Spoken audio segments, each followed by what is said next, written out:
The alien bar had a secret rule: humans never leave alone. The Luminous Fang wasn't the kind of establishment that appeared on official spaceport maps. Nestled between a repair hangar and a questionable pawnshop dealing in gently used starship parts, its entrance was marked only by a softly glowing blue symbol that resembled a curved fang. Ethan Riker wiped the engine grease from his hands with a rag that had seen better days. 12 hours of crawling through the guts of a malfunctioning Orion-class freighter had left him with aching muscles and a deeper hole in his soul. 3 years since leaving Earth, and the wandering hadn't filled the emptiness he carried. Just one drink, he muttered to himself, pushing through the translucent membrane that served as the bar's door. The material rippled like water around him, analyzing his genetic makeup before permitting entry. Inside, the Luminous Fang defied expectations. Unlike the raucous watering holes that catered to freighter crews, this place hummed with a gentle ambiance. Soft blue and purple lights pulsed in rhythm with the alien melody playing from hidden speakers. The ceiling was a projection of a night sky from some distant world, stars slowly shifting in unfamiliar constellations. The patrons were diverse even by spaceport standards. A group of Mantideans clicked their mandibles over shared drinks in one corner. A pair of azure-skinned Novan monks sat in silent communion. At the bar itself, beings from a dozen worlds nursed exotic beverages that smoked, glowed, or occasionally moved of their own accord. First time, the bartender's voice pulled Ethan from his observations. The being before him appeared vaguely reptilian, with iridescent scales that shifted color as he moved and 4 nimble arms that worked simultaneously on different drink preparations. That obvious? Ethan slid onto an empty stool. The bartender's mouth curved into what might have been a smile. "I'm Zyrex, and you have the look." "What look is that?" "The one that says you're looking for something stronger than alcohol." Zyrex's multifaceted eyes studied Ethan. "What'll it be, Earther?" "Whatever won't kill me and might help me sleep." "Name's Ethan." Zyrex nodded and selected a crystal decanter with one hand while the others continued their work. The Blue Dreamer. Perfect for humans with heavy thoughts. As the bartender poured a luminescent liquid that seemed to contain miniature galaxies swirling within, Ethan felt a curious sensation, as though someone had just brushed against his consciousness. He turned, scanning the room. That's when he saw her. In a booth near the back, partially obscured by the gentle haze of aromatic smoke, sat a woman unlike any he'd encountered. Her skin had a metallic silver sheen that caught the light with each movement. Her eyes were the most striking feature, entirely violet with pinpoints of light like stars in their depths. Her features were just familiar enough to be beautiful to human sensibilities, yet alien enough to be exotic. She was watching him with undisguised interest. "Ah," said Zyrex, following Ethan's gaze. "You've caught Lyria's attention. What is she?" Ethan asked, then winced at his own bluntness. "Valari. Rare to see one this far from the Empyrean Nebula. They're empaths, can sense emotions, project thoughts." Zyrex placed the drink before Ethan. "She's been here every night this week, alone like you." "I'm not looking for company," Ethan said, perhaps too quickly. Zyrex made a sound that might have been a laugh. "No one ever is. Yet no human ever leaves this place alone. Is that a threat?" "It's our reputation." Zyrex's scales rippled with amusement. "Drink, enjoy the music. The night is young by galactic standard time." As Ethan sipped his drink, which tasted like starlight might if it had flavor, he couldn't help glancing back at the silver woman. Each time he found her eyes already on him, a slight smile playing on her lips that were the color of the deepest ocean trenches. The Blue Dreamer warmed his chest, and for the first time in years, Ethan felt something beyond the familiar numbness: curiosity. Across the room, Lyria tilted her head slightly as if listening to a distant melody. Then she raised her glass in a silent toast. The Blue Dreamer had an unexpected effect. Rather than dulling Ethan's senses, it heightened them.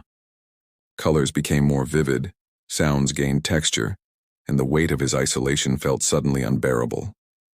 He found himself stealing glances at the silver-skinned woman with increasing frequency. "She won't bite," Zyrex said, polishing a crystalline glass. "Unless you ask nicely." Ethan's retort died on his lips as the Valari woman rose from her booth. She moved with fluid grace, as though partially immune to the station's artificial gravity. Her attire, a shimmering garment that resembled liquid metal, flowed around her form as she approached. "You broadcast your thoughts rather loudly," she said, her voice carrying a musical quality that reminded Ethan of wind chimes. I could hear your curiosity from across the room. I didn't realize I was broadcasting, Ethan managed. Lyria, she introduced herself, sliding onto the stool beside him. Up close, her skin had microscopic patterns that shifted like currents in a silver sea. And you're not broadcasting intentionally. Humans rarely do, but loneliness, that echoes. Something in her words struck a chord. I'm Ethan Riker. Mechanic, wanderer, runner.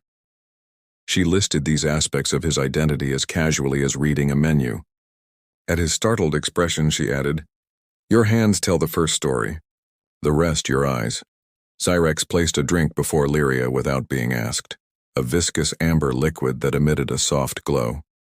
The advantage of being telepathic, she explained, is never needing to order twice. Despite his usual guardedness, Ethan found himself relaxing in her presence.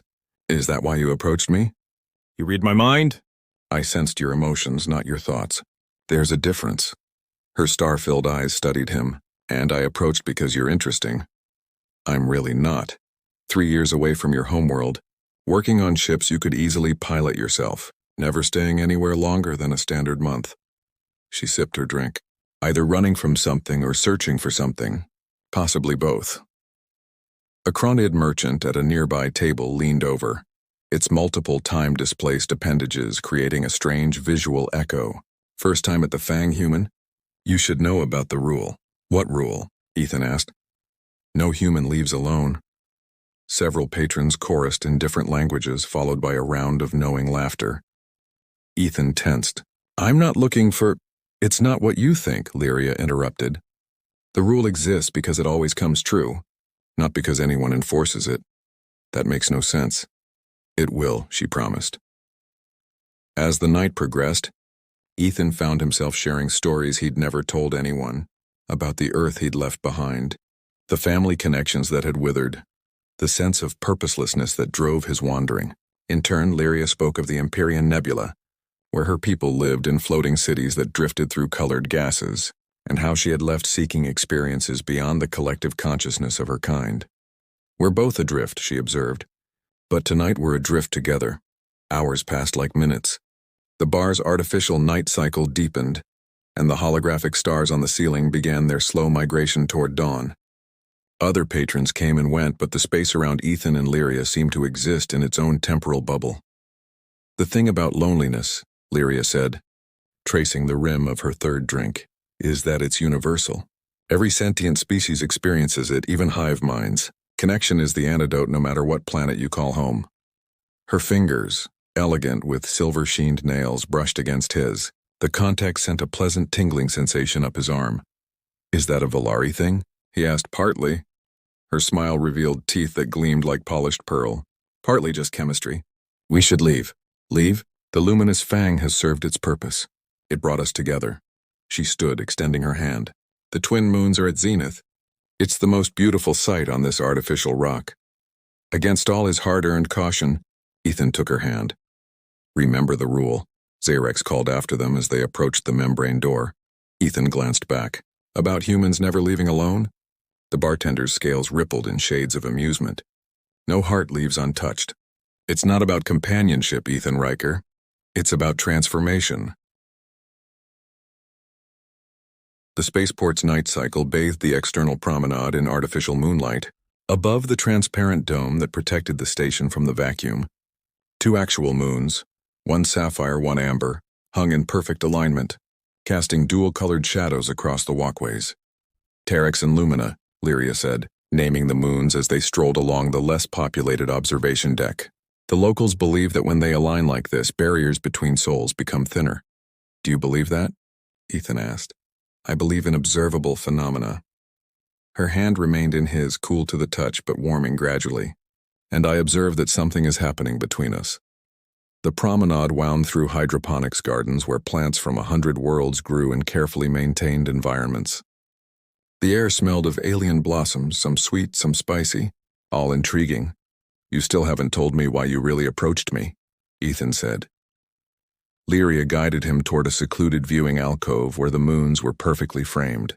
The Valari have a concept called resonant spirits, Sometimes across the void, souls call to each other. I felt your call the moment you entered the Fang. I'm not sure I believe in souls. Yet you feel incomplete, searching. She turned to face him. What would you call that missing piece if not the hunger of a soul seeking its complement? In the dual moonlight, her silver skin took on impossible hues, blues and ambers shifting like oil on water.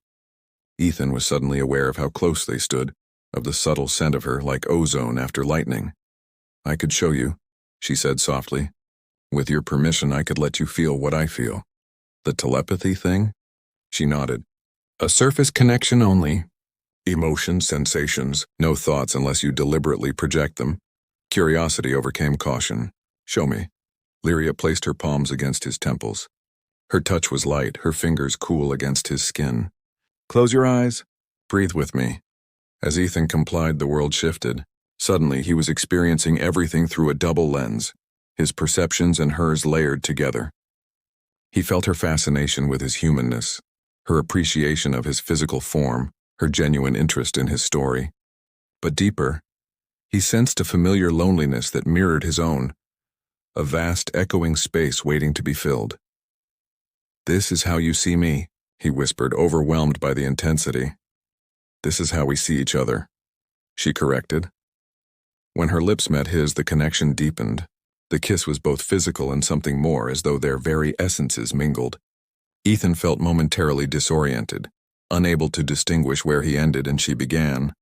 When they finally separated, both were breathless. That was... Words failed him. The beginning, she completed. The first true communication. They wandered farther along the promenade, finding their way to a small entertainment district where nocturnal species enjoyed the station's night cycle. In a cafe populated by beings who perceived different light spectrums, they shared a late meal of foods neither was familiar with, laughing at each other's reactions. Tell me about your work, Lyria requested as they sampled bioluminescent fruits. What keeps you moving from ship to ship? Freedom, I suppose. I'm good at fixing things, always have been. Machines make sense in ways people never did back home. He paused. What about you? What brought you so far from your nebula? A shadow passed across her star-filled eyes. Divergence. My people value consensus above all. My tendency to question, to seek individual experience was considered problematic. You're an outcast? A pioneer, I prefer to think. Her smile returned. Like you, I'm searching for something undefined. As they talked, Ethan noticed a group of rough-looking spacers watching them from across the cafe. One, a burly human with cybernetic enhancements visible along his neck, seemed particularly interested. Lyria followed his gaze. You recognize him? No, but I recognize the look. Trouble. Then let's be elsewhere. She stood smoothly. I know somewhere more private. They slipped out a side entrance, but Ethan couldn't shake the feeling they were being followed.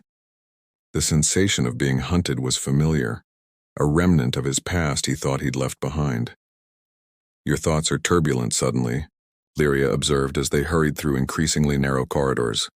Just an old instinct, probably nothing.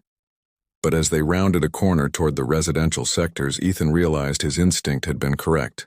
The passage ahead was blocked by the cybernetic human and two companions, one Taurian with massive horns, the other a species Ethan didn't recognize, with translucent skin revealing disturbing internal structures. Well, said the human, isn't this a cosmic coincidence? Ethan stepped slightly in front of Lyria. Do I know you? The man's augmented eyes whirred as they focused. No, but my employer knows you. Mechanic who worked on the Helios Dawn before it mysteriously experienced total nav system failure. Cost him a fortune. Ethan's blood ran cold. The past, it seemed, had finally caught up. That was a coincidence, Ethan said, measuring the distance to the nearest cross corridor. I fixed what was broken. Not responsible for subsequent failures. The cybernetically enhanced man sneered. Draylock doesn't believe in coincidences, especially when the nav failure stranded his cargo in Syndicate territory. He cracked augmented knuckles that whirred with subtle machinery. Cost him 3 million credits and a severed business relationship. Your employer was smuggling Alturian nerve agents, Ethan replied, his voice hardening. I didn't sabotage his ship. I just didn't help him kill thousands of people. Lyria's eyes widened slightly, but she remained calm beside him. 3 against 2 seems unbalanced, she observed. her melodic voice carrying an undertone of steel. Not looking for balance, Silver Girl. Looking for compensation. The thug's companions spread out, blocking potential escape routes. Ethan assessed their options, slim at best. He'd been in scraps before, but nothing involving a Taurian with their notorious strength. Look, I'm just a mechanic with principles, the man spat. Principles cost money. What happened next occurred so quickly that Ethan's brain struggled to process it. Lyria stepped forward, her silver skin rippling with sudden intensity. The star points in her eyes flared brilliantly, and she made a subtle gesture with her hand. The three assailants froze, their expressions slackening. Your grievance is mistaken, she said, her voice resonating strangely, seeming to come from everywhere at once. The mechanic you seek left on the Ceres shuttle 2 days ago. The cybernetic man nodded dully. Ceres shuttle, 2 days. Need to report back. His companions turned woodenly and began walking away. After a moment's hesitation, the leader followed them. Ethan stared at Lyria. What did you just do? Valari telepathy has offensive applications, she said, the glow in her eyes gradually dimming. Not merely emotional reading, but suggestion. Rarely used, considered distasteful among my people. You just saved us from a serious beating. He reached for her hand, finding it trembling slightly. Are you all right? Such influence takes a toll. She leaned against him momentarily. It will pass. They moved quickly through the residential sectors, taking a circuitous route toward a quieter area of the station. Ethan found himself watching her with new eyes, appreciation, mingled with a healthy dose of wariness. You're wondering if I've influenced you, she said softly as they entered a small garden, terrace reserved for station residents. The thought occurred. Lyria shook her head. That connection requires consent. What we shared earlier was mutual. This, she gestured in the direction the thugs had gone, is different, forcing rather than sharing. Despite everything, Ethan believed her. How long will it last? Hours, perhaps. Long enough for us to disappear. They reached a residential module with better security than Ethan would have expected. Lyria placed her palm against a scanner, and the door slid open to reveal a surprisingly spacious apartment. Large viewports looked out directly into space, unfiltered by the station's dome. A luxury that must have cost a fortune. You live here? Ethan asked, taking in the elegant minimalism of the space, decorated with artifacts from dozens of worlds. For now. She moved to a console, checking something before relaxing slightly. We should be safe. But you should explain what just happened. As they settled on a curved sofa facing the stars, Ethan told her the full story. How he discovered the hidden compartments while repairing Draylock's ship, recognized the nerve agents from safety bulletins, and made a subtle adjustment to the navigation system that would trigger after departure. You potentially saved countless lives, Lyria said when he finished, and made a dangerous enemy, one I've been avoiding for months. He stared out at the vast emptiness beyond the viewport. I'm sorry for involving you in this. You didn't involve me. I chose to approach you, remember? Her hand found his. Besides, I'm not without resources. Something in her tone made Ethan look at her more closely. You're not just a traveler, are you? A small smile played at her lips. Let's say I have a particular interest in those who act on conscience rather than self-interest. My divergence from my people involves more than seeking experience. Understanding dawned. You're some kind of operative. Observer would be more accurate. For a coalition of species concerned with maintaining ethical balance in this sector. She squeezed his hand. But tonight I'm simply Lyria, and you're simply Ethan. Under the cold stars visible through the viewport, they moved closer together. Their earlier connection had created a foundation that made words increasingly unnecessary. When she kissed him this time, the telepathic link returned stronger, deeper. Sensations echoed between them. Her cool silver skin warming under his touch, his racing heartbeat synchronizing with her alien rhythm. They made love beneath the stars, their connection transcending the physical. Every touch, every sensation was doubled, reflected between their minds. For Ethan, it was unlike anything he'd experienced. Not merely physical release, but a dissolution of the boundaries that had kept him isolated for so long. For hours, they existed as something more than two separate beings. Something that defied the cold emptiness of space itself. Afterward, as they lay intertwined, Lyria traced patterns on his chest. You're at a crossroads, Ethan Riker. Because of Draylock? Because of everything. Your wandering has purpose now if you choose to embrace it. He studied her face in the starlight. Are you recruiting me? I'm offering possibility. She propped herself up on one elbow, her silver skin glowing softly in the darkness. There are others like us throughout this sector. Individuals who choose conscience over comfort. They could use someone with your skills, your moral compass. And you? He asked, suddenly afraid of the answer. I go where I'm needed, she said softly. But connections once formed don't easily dissolve, especially not ones like this. The cold stars beyond the viewport suddenly seemed less distant, less indifferent. In Lyria's eyes, in the connection they'd formed, Ethan glimpsed a warmth that rivaled suns. Dawn cycle aboard the station brought simulated sunlight filtering through the primary dome. In Lyria's apartment, however, the viewports remained transparent to space, where stars continued their eternal vigil regardless of artificial time constructs. Ethan woke to find Lyria already dressed, her silver form silhouetted against the cosmic backdrop. She wore fitted attire that suggested functionality rather than the flowing garments from the night before. You're leaving, he said, recognizing the signs of departure from years of his own hasty exits. She turned, starlight eyes softening. I've received a communication. My presence is required elsewhere. Something twisted in Ethan's chest, a familiar ache of impending solitude, but sharper now for having experienced its absence. I understand. The wandering life, right? It doesn't have to be. She sat beside him, taking his hand between hers. What I told you last night was true. There are networks of people working throughout this sector. People who make difficult choices because they're right, not because they're rewarded. Vigilantes. Facilitators. Bridges between worlds and systems that would otherwise remain disconnected. Her thumbs traced circles on his palm. The mechanic who ensures a refugee transport functions when officials look the other way. The navigator who finds safe passages through contested territories. Ethan sat up, suddenly understanding. The Luminous Fang, it's not just a bar, is it? It's a waypoint. One of many, she smiled. Xerex doesn't just serve drinks, he connects people who need finding. The rule about humans never leaving alone, it's because those who enter are already seeking something beyond themselves. Through the viewport, a small transport vessel approached the station, sleek and unmarked. Lyria watched its approach with a mixture of resignation and purpose. That's your ride, Ethan said, not a question. She nodded. My assignment on this station is complete. A pause heavy with implication. But new assignments always arise.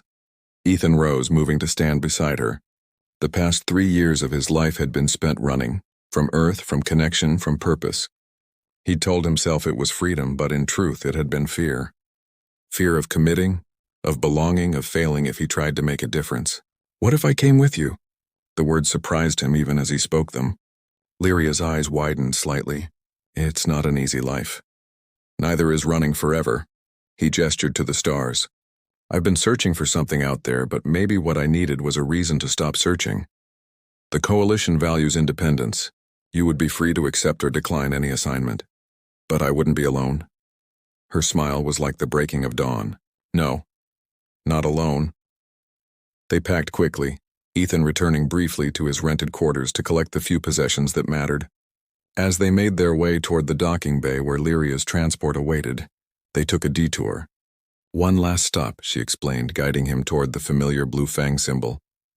The Luminous Fang was nearly empty during station morning, just a few nocturnal species finishing their equivalent of nightcaps. Xerex was wiping down the bar with 2 of his arms while the others organized bottles. He looked up as they entered, multifaceted eyes taking in their travel attire and the purpose in their stride. Ah, he said simply. Another success. You knew, Ethan said, from the moment I walked in. I suspected. The bartender's scales rippled in amusement. Loneliness has a particular signature, especially in humans. So does potential. Lyria placed something on the bar, a small crystal that pulsed with inner light. For the next wanderer, she said. Xerex nodded, one hand closing around the crystal. Safe travels connector. Mechanic. He focused on Ethan. Remember the rule. No human leaves alone, Ethan repeated. No heart leaves untouched, Xerex corrected. The luminous fang exists to remind travelers that in a universe of cold stars and vast distances, connection is the warmest gravity of all. It pulls us together across the void. As they left the bar, Ethan felt a weight lift that he hadn't realized he'd been carrying. The burden of purposeless freedom, of connection without commitment. The docking bay was a bustle of activity, various species loading and unloading cargo, passengers embarking and disembarking. Lyria's transport stood apart, elegant, unmarked, radiating subtle power. At the boarding ramp, she turned to him. Last chance to change your mind. Once you're in our network, Draylock will be the least of your concerns. Ethan looked past her to the ship, then back to the station that represented his old life of drifting. The choice crystallized with perfect clarity. The rule is true, he said, taking her hand.